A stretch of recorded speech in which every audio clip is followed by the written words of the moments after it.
Today we're stopping by the Ubisoft massive offices here in Malmö in Sweden to find out a little bit more about Far Cry 3's multiplayer, and we've got Magnus here, who is the creative lead on the multiplayer component. And first of all, I would like to ask you, how did it come to be that Massive is doing the multiplayer for Far Cry 3? So the Far Cry 3 single player and is being created in the Montreal, Ubisoft Montreal office. So the team there, they approached us about 2 years ago because they needed somebody that can concentrate fully on the multiplayer side, and then of course we had some experience with doing good online and good multiplayer on our previous project. So it was a good fit, and we talked, and after that we've had a very good co-development with them, working. It's the Atlantic, it's 6-hour time difference, but we speak every day. We're using instant messaging, phone conferences, VoIP, video conferences, and we travel a lot, and it's been great. So because it is your first-person shooter, isn't something that you're known for, but the multiplayer architecture is actually something that you're really known for. What's it been like to move into FPS territory? Well, the thing is that previous project, that was an RTS game, but it was an RTS game that had a focus on team play, and it was the only RTS that did that, and we really pushed it hard. And so for us to go into Far Cry 3 multiplayer, which also has a super strong focus on team play and friends, so it was a natural transition, and there was a lot of things that just carried naturally over with that. Also, our old game, it was an RTS, but it had a very free look camera. It had almost an FPS style camera. So it was a natural transition, and we were already mentally very close to the FPS mindset. And everybody on the team, on the core team, are big FPS fans. We were playing FPS on the lunch break already back when we did our previous game. So now to come to work on an FPS, it feels, for a lot of people, and definitely for me personally, it feels like I've come home. I started out started in the industry with doing mods for first-person shooters. So for me, it's definitely my favorite genre. So and we have lots of shooter fans in the team. So it was a natural transition and not as distant as you might think. So you touched on team play and playing together, and that is sort of the core concept here. Can you tell us a little bit about the vision for the multiplayer and what sort of ties it all together, all the different modes and all the entire experience? Absolutely. The Far Cry 3 multiplayer, we have put a very strong focus on team play. And so the vision for the multiplayer is friends matter. And so we wanted to create a couple of unique features to support that, and some concepts to support that. So, for instance, when you're playing multiplayer, at any time when you're running, you can do one of my favorite features, which is the battle cry. The battle cry is you give a shout out to the people that are around you. So people that are within hearing distance, they will get a boost because you give a rallying cry. So they get boosted and you get a little bit of XP, but you also get a little bit of team support points. And this is a new currency that we're giving out for team play action. So when you're reviving or capturing nodes in objective-based game modes, you will be getting not only XP, but the team support points. And the team support points, they drive the whole team play economy that we have, that allows you to call in the biggest and most awesome weapons in the game, which are the team support weapons, which are basically from your scouting to your radar scan to poison gas to big oil barrel explosions that are basically the big bombs from the sky that you know from your favorite games. And here, this allows us to create an incentive for the player to go and help their team. And then once that starts, which starts out as an egoistical incentive to get the points, but after a while you start doing it naturally because it's so much fun to run in packs, because with the battle cry feature you get people to run alongside each other to get the boost, and after a while that just feels so natural and so good that you miss it. So for me, when I'm playing here and I'm so used to doing the battle cry whenever I have somebody near me that's on my team, then when I go home and play the other shooters, I miss it tremendously. And I've played it a little bit in the early morning here, and something that I was wondering about with this team support thing and the battle cry is that how do you recharge the battle cry, and sort of what's the mechanic behind that? So the battle cry is just on a simple cooldown, which is it's a timer. So you use it and then you have to wait a while to use it again. But there's some exceptions. So for instance, one of the things that we noticed is that the battle cry, it becomes almost like a hello. So you're running and you're playing, and then you see another player on your team, and you just do sort of like the battle cry, like a hey man, nice to see you. Here's a little. It's a nod, almost like nodding, or tipping your hat to them. So what we noticed was that when somebody, if I'm downed, and in Far Cry 3 multiplayer, everybody can revive. It's not bound to a class or anything like that. And when you revive somebody, when you're getting revived, you feel so grateful, and so you want to say thank you. And the best way to say thank you in Far Cry 3 is with the battle cry. So we noticed that if you don't have one available, we just basically cut the cooldown when you get revived, so that you can say thank you with a battle cry. So that's one of the exceptions. And then of course there's some skills and abilities that you can build. So when you construct your class, because you're free to do that any way you want.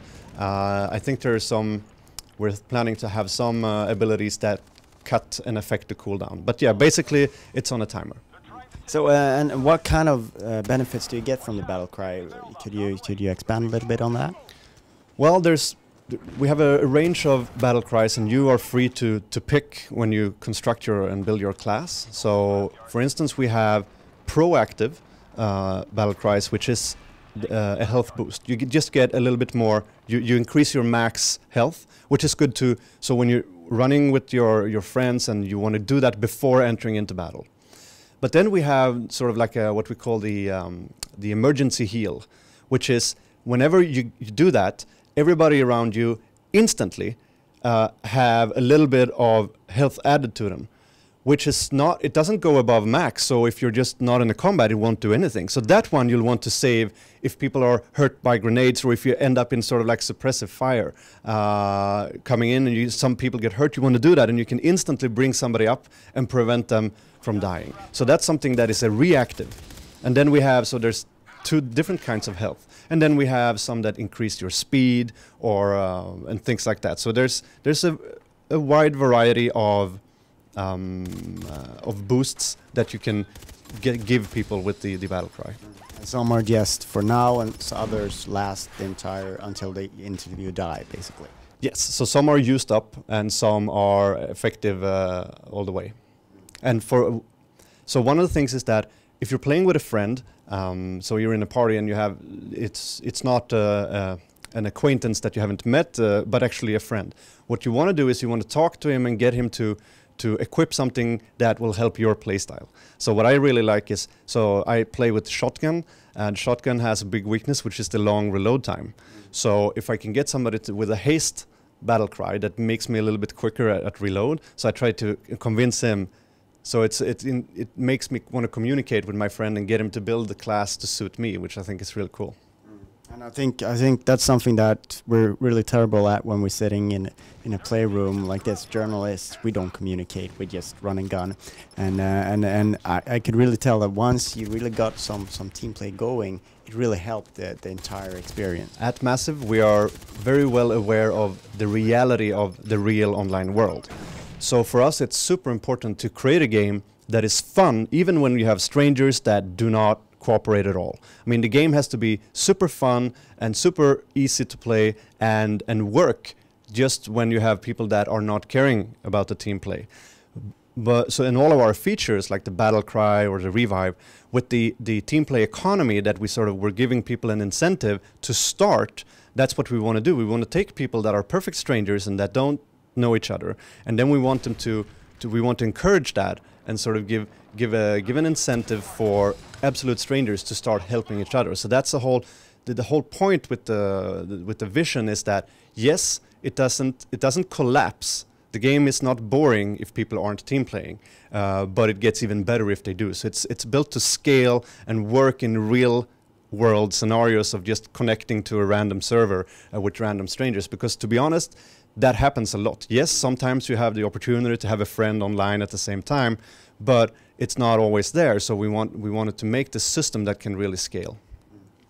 So in terms of modes, you've talked about domination and firestorm. But if you could tell us a little bit about the ideas that have gone into sort of the overall feel of the different modes and sort of the scale of things in the game. Absolutely. So when we decided on the game modes, we wanted to have a mix. So we wanted to have, on one hand, we wanted classic modes that everybody loves, that you expect to find and that you want to see. So team, deathmatch, and domination.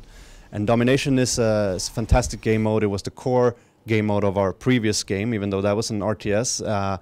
It just works.